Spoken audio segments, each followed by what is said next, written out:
আপনি যেভাবে শিখাইলেন ওইভাবে তারা শিখায় না, মানে হাতে ধইরা ঠইরা, মানে এইটাই দরকার ছিল। এই যে আপনি যে বাংলাটা দিচ্ছেন আবার ইংরেজিটা ধরায় দিচ্ছেন, মানে এই জিনিসটাই কিন্তু দরকার। স্যার আমি কিছু বলতে চাই। জি জি বলেন। আমি 2010-এ এসএসসি দিছি, তো আমিও স্যার সাইফুরসে 3 মাস কোর্স করছি, মানে কিছুই শিখতে পারিনি। 3টা বই ধরায় দিছে, সিডি ধরায় দিছে, মানে প্র্যাকটিস নিজের হুম, করতে হবে। আর ওরা হ্যাঁ হ্যাঁ। এক সপ্তাহে 3 দিন ক্লাস করাইতো। মানে আমি মাত্র ম্যাট্রিক দিছি, আমার বেসিকটা ভালো ছিল না, ইংরেজিতে অনেক দুর্বল ছিলাম। তা আমি হুম, ওর হুম। জন্যই ভর্তি হয়েছি। কিন্তু আমার মানে আপনি যেভাবে শিখাইলেন ওইভাবে তারা শিখায় না, মানে হাতে ধইরা ঠইরা, মানে এইটাই দরকার ছিল। আর আপনি যে আবাসিকে থেকে যেটা শিখছেন ওইটাই আপনার জন্য টার্নিং পয়েন্ট হইছে, নাইলে এগুলোতে রাইট শিখা যায় রাইট না। রাইট। এখন আপনি ব্যাপারটা বুঝতে পারছেন বলে আমাদেরকে ওইভাবেই শিখাইতেছেন, আমাদের জন্য অনেক হ্যাঁ ভালো হ্যাঁ হ্যাঁ। হইতাছে।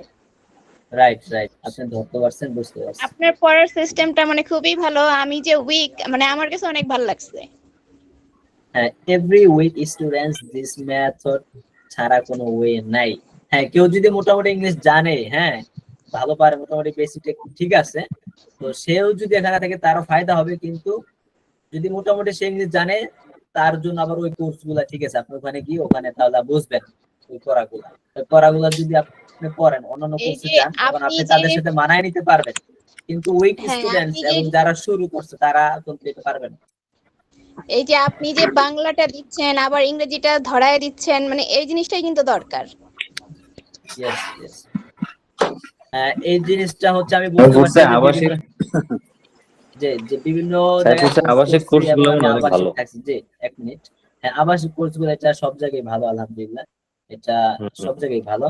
তবে হচ্ছে আমি আরেকটু বলে রাখি, এই যে আমি যে সিস্টেম হচ্ছে আপনাদেরকে শেখাচ্ছি, এটা শুধু আহ বিভিন্ন কোর্সের মাধ্যমে যে আমি শিখতে পারছি বিষয়টা এরকম না।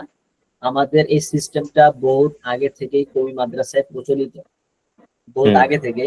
যেমন বিশেষ করে মাদানী নেসাব যারা পড়ে, আপনারা যারা কই মাদ্রাসার এখানে এখানে আছেন, কই মাদ্রাসা থেকে মাদানী নেসাব নামে একটা জিনিস আছে।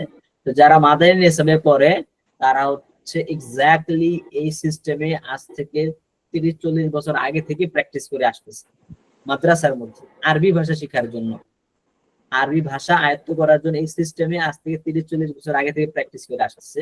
যদিও এটা মানে মানুষ জানে না।